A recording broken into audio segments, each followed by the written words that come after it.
Welcome, welcome, welcome to this live Insta page here. Today I'm going to be interviewing RAEDY Lex. So we're just setting up our live stream. I'm going to invite her in a little bit, but for those of you who are watching it recording, everything's going to be posted. It's going to be the same. I met RAEDY Lex, or I should say Lexa, through a friend of mine, Jay, and it's interesting because we never spoke. Like one-on-one. We just kind of knew about each other, and I know she's a talented DJ, striving to become a better performer, better creative person. So for me, I was like excited to really sit down and interview her, on top of course promoting cardiac arrest this weekend. So just kind of waiting to see, kind of what story she has to share, and go from there. So super excited for those of you who are joining or watching this again. We're going to be having a live stream event filled with techno and tech house, of course with deep fake, the highlight of Detroit right now. This is the highlight of the whole entire music scene. Is going to be joining the cardiac arrest live stream this Friday.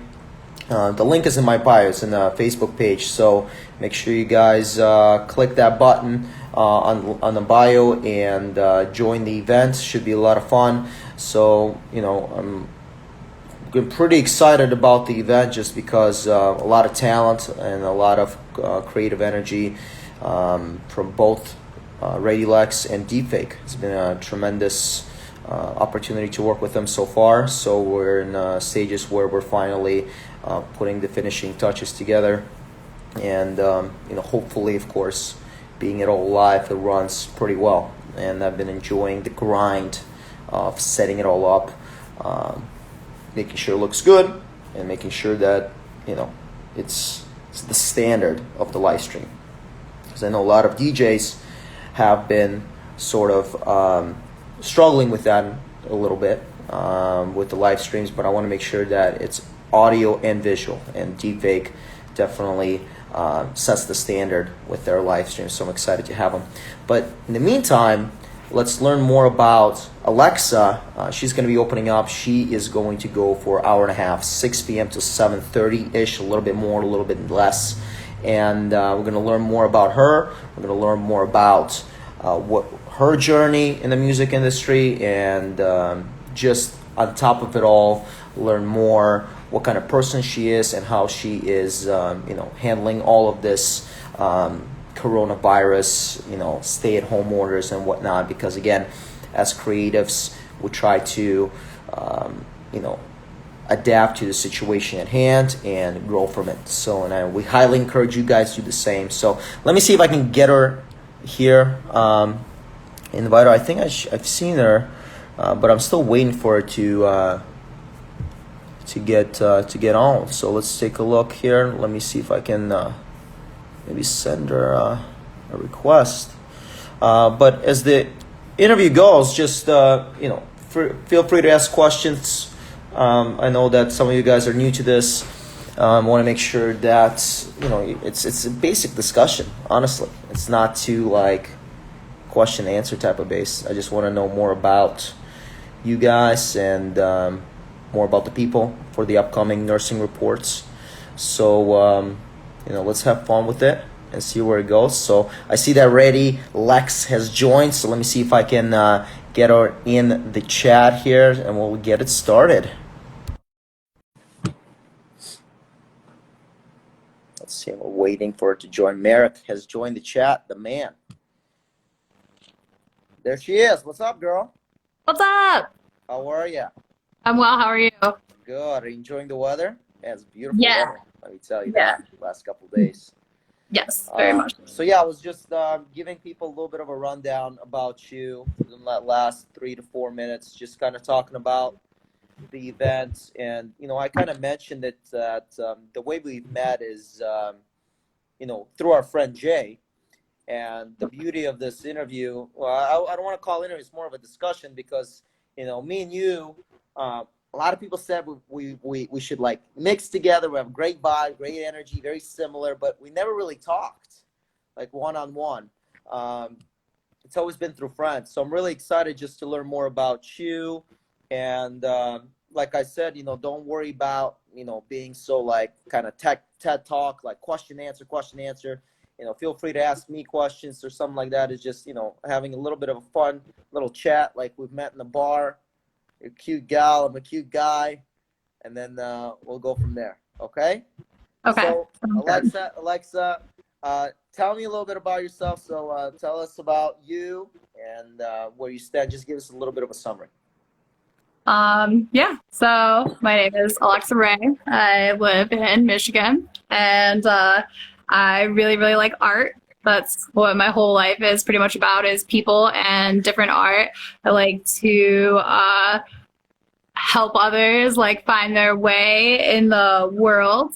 I am an assistant general manager at Great Lakes Flow, and I work for a couple of other flow companies as well, doing stage managing operations and operations management for Equilibrium and all sorts of other stuff. So I feel really blessed to be a part of a lot of different like little communities.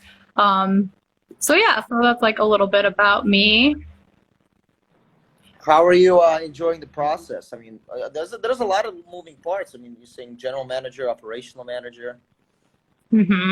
So I feel like as of recently, it's been very, very tough, if I'm going to be honest with you, just with everything going on with COVID, because I'm so involved with all these different things that like the first couple events that went down, it was just like people were super sad. And then like now people are still sad, but they're thinking on their feet, right? So now it's optimizing all sorts of things that like people didn't know how to do before. So now people are understanding, having to learn how to stream. Like Jay, our friend Jay, right, he helped me in a huge way, and my other friend John Bowman like helped me understand like the importance of like being able to utilize these tools like during this time. So it's been a lot of like mainstreaming different people to getting that involved. Like we just finished Kinetic Fire. I'm doing another one this weekend as well. Hello, Deepfake. Thanks for tuning in. But yeah, so that's kind of been it, is like, I feel super blessed to be involved, but as of right now, it's just been super challenging, but also super wonderful to see everybody adapt and to learn skills that people probably otherwise wouldn't be utilizing if we weren't in this weird ass time, right? I agree. I mean, like the opportunity is insane, because now you have the upcoming artists that are you have your old school guys that have no idea what the hell live streaming is, and you have the fresh faces, like for example Deepfake, insane talent with audiovisual, setting up the live streams, doing it all, and now it's like you have these younger artists figuring it all out, and now people are like, holy shit, so it's now becoming a level playing field for the younger I guess younger gen creatives to come up and show their skills. But tell us about, because I only know that you started to DJ just recently, right?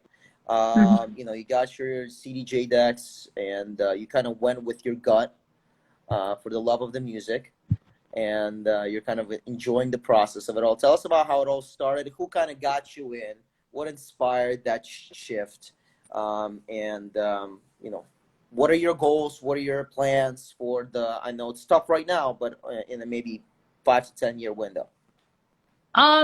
Yeah, so I feel like it kind of started with my friend Victor and I messing around. He would do DJ stuff, right? And I would like help him with song choices and stuff, and it like started as a joke.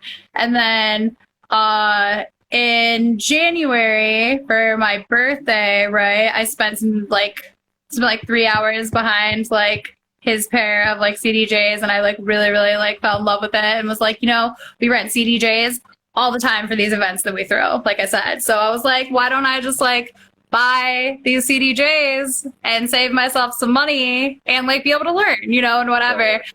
Little did I know that I would need them. But so my friend Tesla and I, we purchased them, and they were And so it's just like, so yeah, so I feel like that's like kind of like my journey, and really like what propelled me into like being able to have all this time to learn it, on top of like, you know, just like having a passion for it, is like having so many people honestly like believe in me and help me and utilize and give me tools. Like Jay was a huge help. Like Victor's been a huge help. Tesla's been a huge help. I have a friend, Tom, that's been a huge help. You sent me your course from EDM producers or whatever, on how to set stuff up, you know, for able to, so many different like moving parts.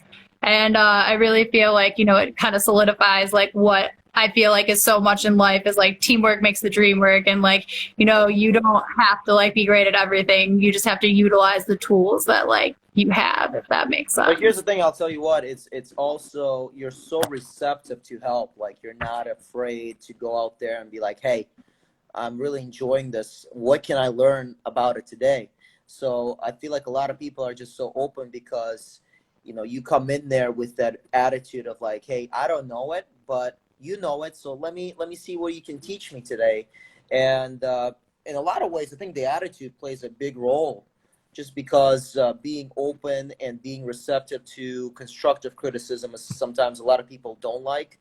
But I know that you have this, it's a very strong strength to have where, you know, you're just able to kind of take your ego out and really just focus on, hey, this person is helping me long term and I'm growing from it. So that's something I noticed is one of your huge strengths. And on top of it all, and you know, I'm not an expert on DJing. I've started in September last year, but one of the things I've heard everyone say is your song selection is one of the strongest out there, that you can create a vibe and you know, you just pick up the records and songs that not a lot of people hear. So tell us about, or you can tell me too, tell us how do you go about with the selecting songs, and how do you go about crafting your sets?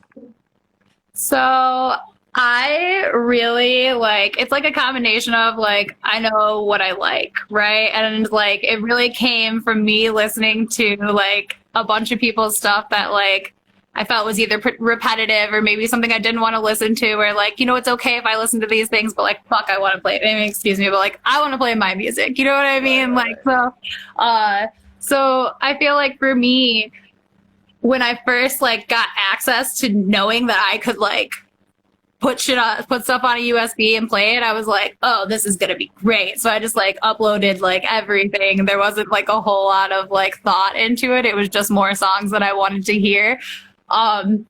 But then once like I kind of like learned what I was doing, I decided like, hi Kathy. I decided, I was like, what do I like about like certain artists? And I like artists that like take you on like a little bit of like a journey, right? Like when you're like there, and like it doesn't always have to be like this huge like transformational thing, but it's something where it's like it starts off as something and you leave feeling something. Like it like evokes emotion like within you.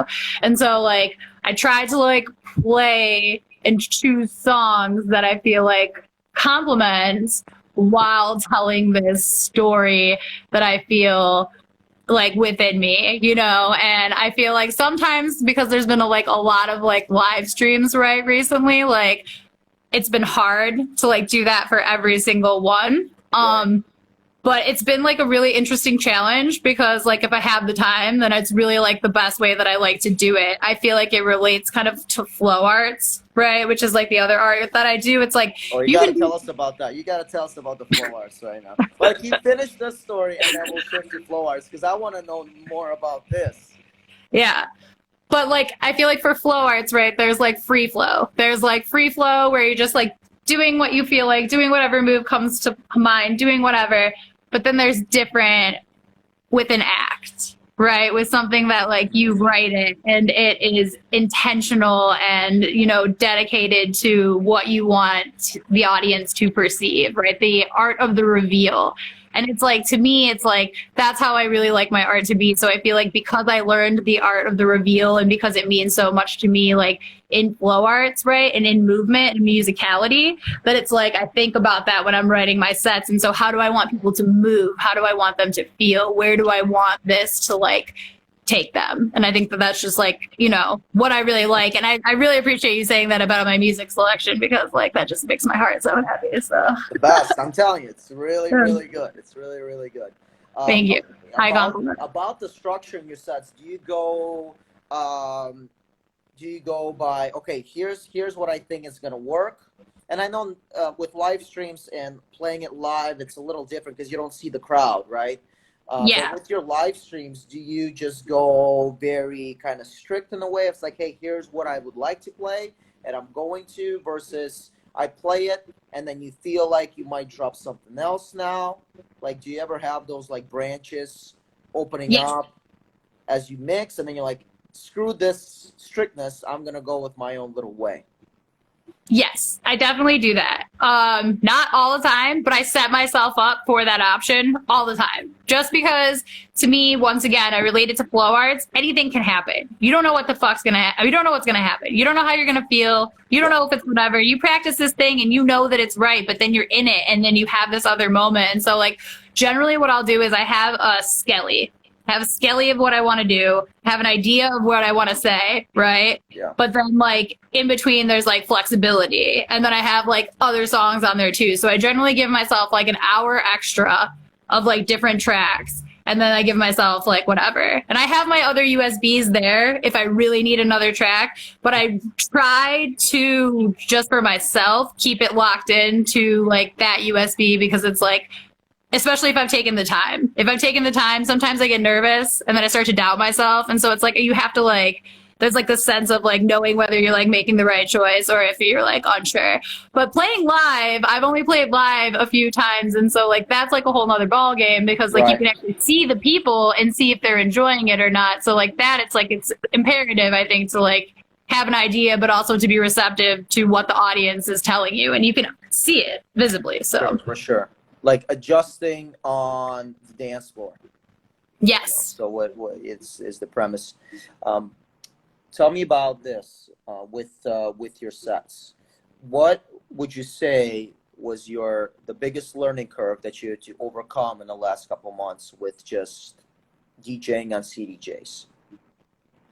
So I will say this, like, it's been super comfortable to do live sets at my house, because like I'm in my home. I have my equipment. I have my own whatever, you know? But in like the live times that I go out, I would say those are like when I do the most learning, just honestly on the technical aspects alone, because I haven't played on a ton of a different equipment, right? Yeah. So it's like I get to these places and it's like, whoa, this mixer is completely different. All this stuff is different. The CDJs are different. Like I've played on like several of the CDJs. The CDJs are pretty much all the same now, so that's not an issue. But I've like a couple of the mixers, I'm just like, oh yeah. what is The happening? high dive one, the high dive, the high dive freaks me out so bad. I didn't know what to do. Bless Jay, like, and then bless Patrick, because like I couldn't figure out what was happening, because like it was like they were synced. And it was before I knew what sync was, because when I bought them, my friend was like, "You can't use sync. You don't know whatever." Yeah. And so then, I like had to use sync, and the BPMs were locked in. And so I'm trying to change the BPM, and I'm just like freaking out. And Jay's not paying attention. And this is before Patrick and I were friends, and I'm like, "Oh my god,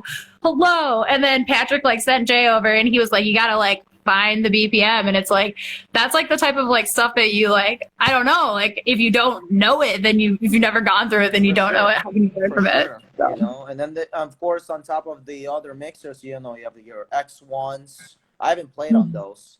You know, there's other brands. Or like the Zone. The Zone with the 4. The Zone. The Zone, and then there's many others, and then the way the sound is actually being affected is quite different. So you know, I kind of want to play on those and see, you know, what it allows. Now, I have a question for you. Here's the thing is like, I'm very excited because recently, as you know, I got a new computer and I got Ableton. So I'm trying to learn how to DJ on Ableton, because I feel like there's more control in that when you go out to a club. Because if you go to a club, you can like have the mixer and you can do whatever. But if you have your stuff in Ableton, pretty much, you already have a good idea of like, you know, whatever. Like a lot of my friends I've seen. So I guess it's like a question, like, how do you feel about DJing on Ableton? A lot of my other friends have been DJing more on Ableton. and bringing their laptops out, having a USB as backup, obviously, but pretty much like having like DJing off of Ableton versus DJing off of CDJs. No, Have I you think seen that a lot? I think it's totally fine. Listen, Yeah. you know, we're in the art business. We're creative, so of course there's limitations to some clubs. Like, you know, some clubs are like this. You know, like Right. we can't spread out and like have a laptop here, have your able push there. So you might Yeah. need to, you know, constrict yourself to just, you know, CDJs within that, you know, frame. Right. But ultimately, like if you have your own show or you have, you know, some kind of festival where you let them know and they're cool with it and they get that you're, you know, you're being on the creative side. I think it's also people's business, and you know that, you know, different venues, different you know, festivals, whatever, they might say yes and no. It's like, hey, we just want you on CDJs, okay? We don't want to touch anything Right. else. You know, it might be different if you're a bigger act. You know, if you're a bigger act, you can go live. You can bring like choir, whatever. Grizz does that. But it might be just a case of what can you bring us in a way of value that we can be okay with. But some people, Right. like for me, like, listen, if you want to go live and do your able push, I'm all for it because it shows who you really are. And then the people can really actually connect with you on a personal level. Like, damn, that's what Alexa does. She does flow art. That's so cool. Maybe she can teach me something. Or like, I've never seen that before. And then they kind of start tapping into their different interests. So it's just kind of, you know, showing that, hey, here's how we do things. And it's not necessarily the best way or a perfect way, but maybe how we do things or how we affect you through the process might stimulate your mind into different avenues on your journey or whatever you're doing. It doesn't need to be necessarily DJing, or could be life in general. So, but no, but Right. that's awesome to hear, and I'm really excited. I mean, I know you're like you're pushing in so many aspects. It's so exciting to see. I'm like, I gravitate towards people that are extremely motivated and able to learn on the spot. I wanted to ask you this is, for tomorrow, what can we expect? Because now, you know, you're playing different sets constantly. You're on Twitch. We should probably toss a link in there on your socials. You know, you have another page, Alexa Creates, which has been extremely successful. And you know, you're in a stage where tomorrow, or not tomorrow, Friday's Friday, right? Yeah, Friday. is techno, tech house. Are you, like, for me personally, I'm a little bit nervous just because I don't mix techno that much, and it's a little bit different because the songs are like 7.5 to 9 minutes long on some aspects. I guess two parts. Number one, what can we expect? And number two, how comfortable do you feel within the certain guidelines that are being given, set or not set to set, venue to venue, live stream to live stream? So for this one, I'm hype as heck because I grew up going to movement. I like shout out to everybody that like would have been in movement last week. You know, like shout out to movement, shout out to Pax the House, shout out to all those wonderful people. Because like this would have been my like 14th movement. I've like missed a couple for like life, whatever. But like I love that event, and like that's like, you know, I just recently started to like get into music, but like my love for music has been like always. And there's something about like I always call it like banging the beat like on the concrete. And so it's like, you know, you just like I feel really grateful to have like grown up like, even though I didn't really like know all the names of people, I still was like immersed like in this culture, like even if it was just for like a couple of times like throughout the year and like, you know, whatever. So I feel like super duper like blessed. So for this set, I feel very comfortable. I feel like it's like going home. Sometimes I feel like I play to the crowd, right? For like other sets, like sometimes like I've been playing some happy hardcore live streams because like shout out to Pot Bucket. He's like he's the first person that put me on a live stream and was like, I want to see you DJ. And I was like, I don't know what I'm doing. And he was like, yes, you do. You're going to do great. Like, and whatever, like believed in me and gave me all these tips and whatever. So like, I still do like some happy hardcore streams. And so like usually if I do that, I'll throw in like a little bit more dubstep or a little like some night bass, you know, like so there's like a little bit of like, you know, playing to my audience, but I basically will keep the same, like I always call it like a techno palette, right? Like a techno palette. So for Friday, you can definitely expect like 75 to 80% techno Oh Lord, oh with Lord. about 20% tech house. So I'm doing some tech house, but I definitely went some like, opening vibes to set the course for you. So it's going to be good. Okay, beautiful. That's awesome. Yeah. So Yeah. you mentioned Ableton, by the way. Yeah. How's that going? Because that's also that's even more recent than the DJing. So Ableton, for those who don't know, it's a digital audio workstation that allows you. I mean, I would say for majority, it's kind of produce music like from scratch. But there's also you can also do whatever the hell you want. You can do live events with it. You can basically program. Um, it gives you the versatility of creating and crafting your sets to your own liking. And I know you mentioned that a little bit. And I wanted to say, how's that going along? And in what direction are you leaning towards? I don't know if you want to give shout out to some people that really kind of encompassed you in an Ableton swim, as I call it, because it's freaking heavy with information and technicality. But tell us a Oh, little yeah. bit about your Ableton journey. Oh my goodness. I feel like my Ableton journey has like just begun, but like Oh I yeah, definitely like have so many different people to like shout out. Like I said, number one, I would say like definitely it's my friend Tom. My friend Tom, my friend Key actually got me Ableton Live, you know what I mean? And like, cause he had like a free key or whatever, and it like showed it to me, so which is like what started me on the tutorials and stuff. And then you gave me those like tutorials, and my friend Krista, she gave me some tutorials, but I didn't have like the proper structure. So then like I got a new computer thanks to Victor. Victor helped me like figure out the exact shout out to computer that I Victor. Yeah, needed. Like super duper awesome. And so I did that, and then so Tom helped me with like Ableton, and like so I've been hanging out with like Tom and Victor, and then my friend Tyler, Mild Movements, he gave me a lesson, and like I said, my friend Krista, who's Kay Dunay, we have done the lesson. We have another lesson tonight. yeah. So I feel like it's like there are so many different parts to it that like I try to just like spend an hour. Oh, and Yuri. I had a really good lesson with Yuri, and I had a lesson with Kyle. Super test. So I've had a couple of lessons now. But like That's my awesome. lesson with Kyle told me, he's like, you need to like get Ableton. He's like, this is like the way of the future, the whatever. He's like, if you really want to like take this seriously, you need to get Ableton. And I was like, shit.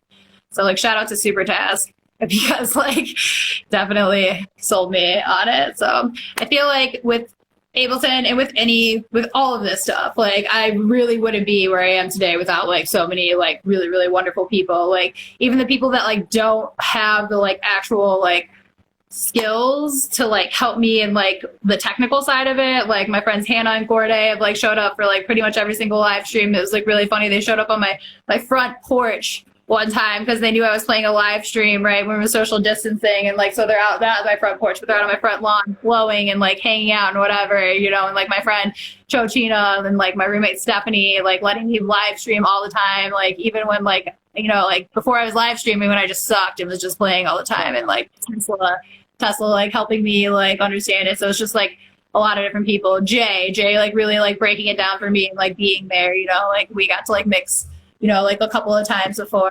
And I don't know if you know who like Mona Black is, but Mona Black, Gabby Saltzman is like the shit. And I'm super grateful to her.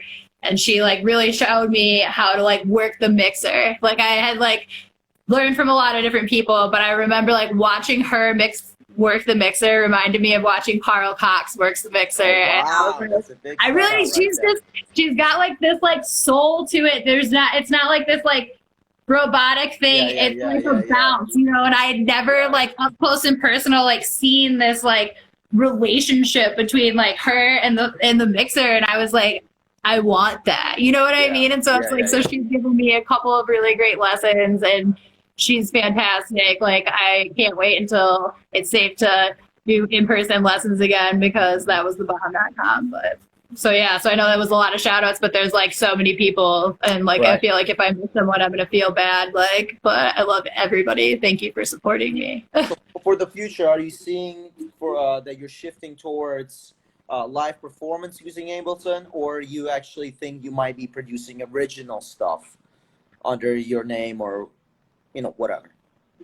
So the goal is by like maybe 2021 to have like some originals, but like I feel like, you know, without a ghostwriter, I don't know how quickly like I would be able to like, produce my own stuff just because like I feel like I said, it's like learning another language, and I'm also like pretty harsh on myself, so I don't want to put out content that like I don't think is like, superior. So I feel like for this year you can probably catch me spinning like a lot of like, my selected tracks, and like I feel blessed to know a lot of people that produce wonderful tracks. So like recently, like I've got to use some of my friends' tracks like in my sets, which has been super awesome, and like it just like has made my day. So like, if you're listening and you have original tracks, send them to me. I'd love to play them.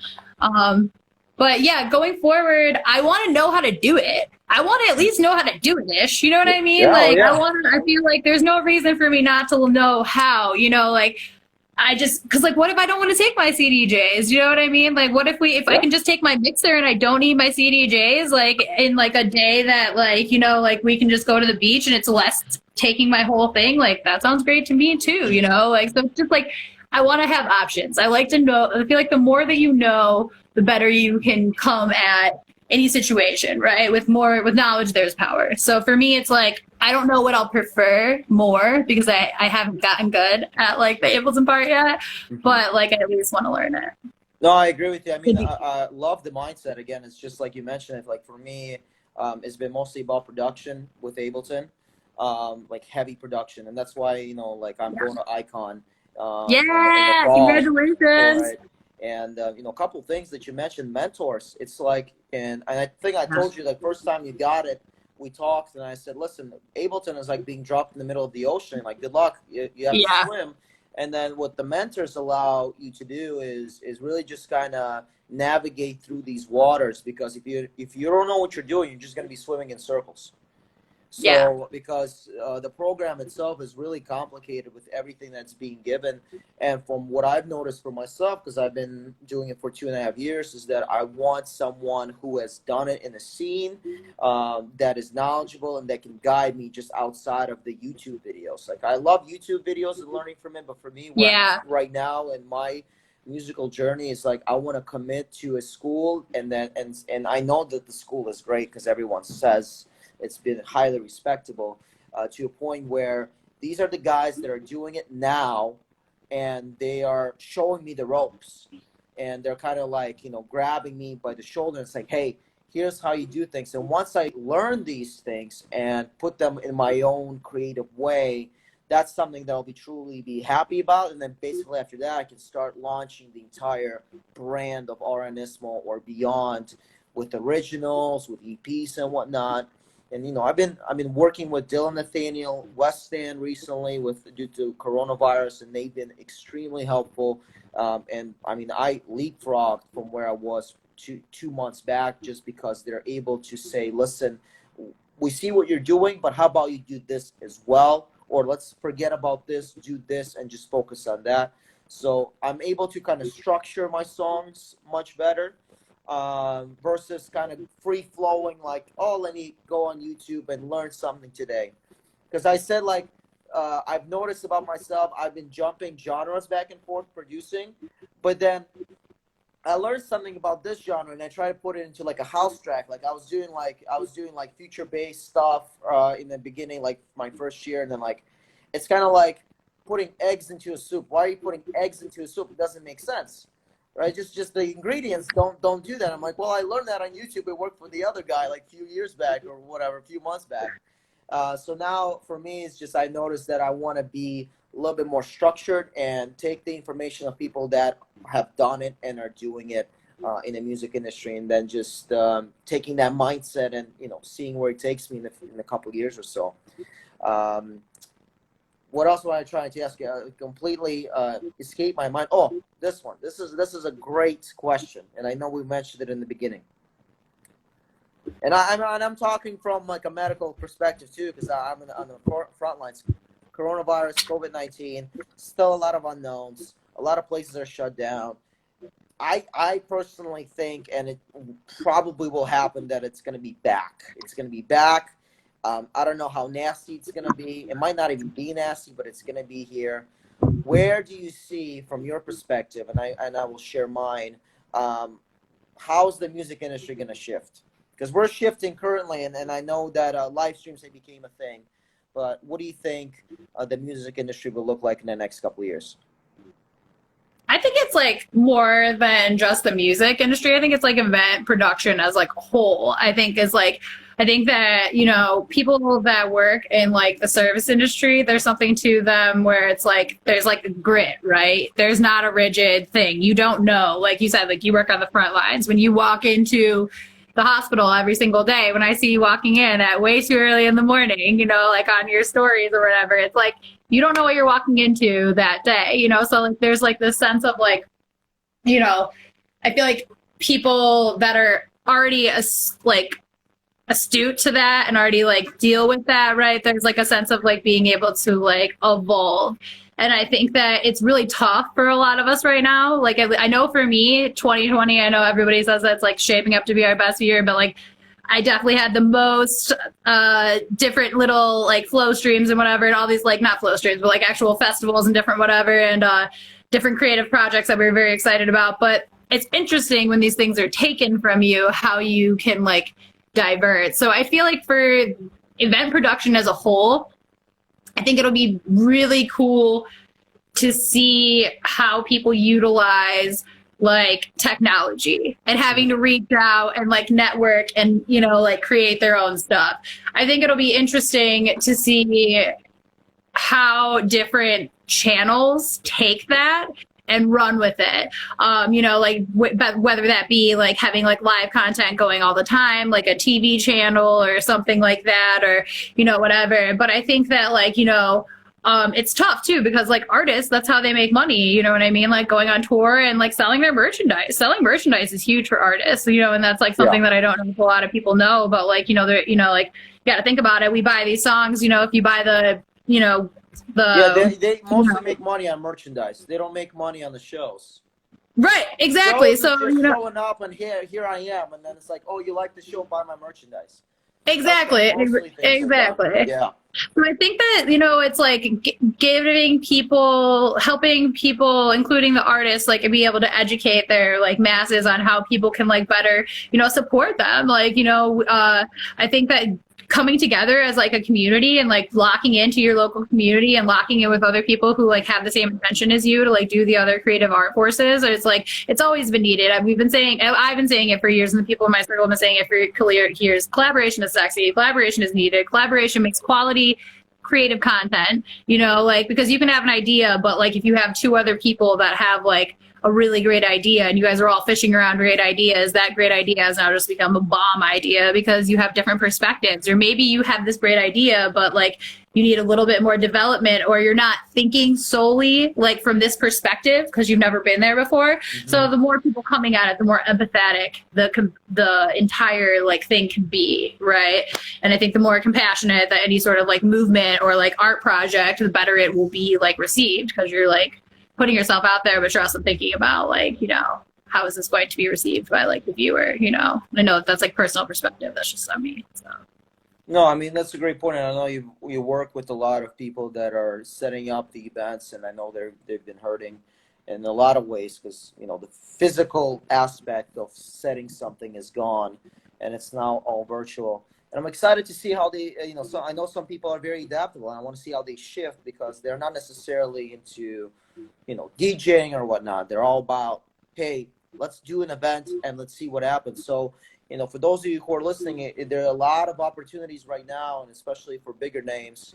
You know, you have people who just like are so good, and then you look at their live streams and you're like, my man, you can do much better than this. I know your music is great, but the setup, I can help you with the setup. So I encourage people that are in the event industry and just know, like, could be lighting, could be visual, could be like audio, helping out people that are out there that just old school. You know, I'm seeing, I don't want to give anyone like bad rap, but you know, you can see some names You can see some movement streams that are like, hey man, I love what you're doing, but maybe one camera angle isn't enough to keep the audience on your channel, because now it's all about gravitating towards the visual side, towards the musical side, and on top of it all, creating more content that is basically enjoyable for your audience outside of physical events.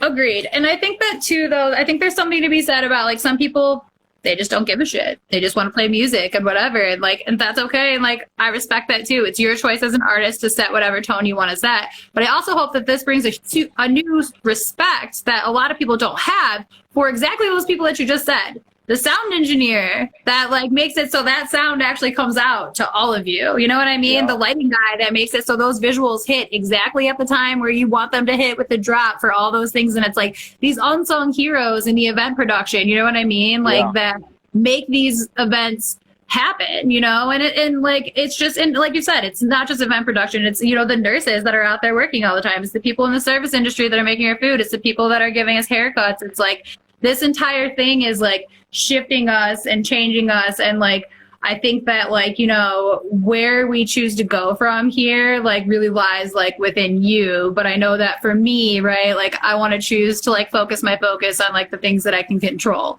and like the things that like I want to like do with my art and like how I want to like, you know, continue to make the world like a better place. And, you know, even if it's just like in this like little bubble that can shift your movement and shift your day, give you a better attitude, which feeds now into the way that you're treating others because you're in a better mood. You know, it's like these little things that like may seem so minuscule are like the things that make life so important. Like art is like imperative, like you know, especially in times of darkness. Like it's like that's what people like lend to. Like what are you doing in this time, like right when it first happened? Are you watching Netflix? Are you doing whatever? Are you listening to music? Are you watching these YouTube things? It's like this is art. This is the shit that people will, you know, like whatever. And what's so cool is that art is subjective.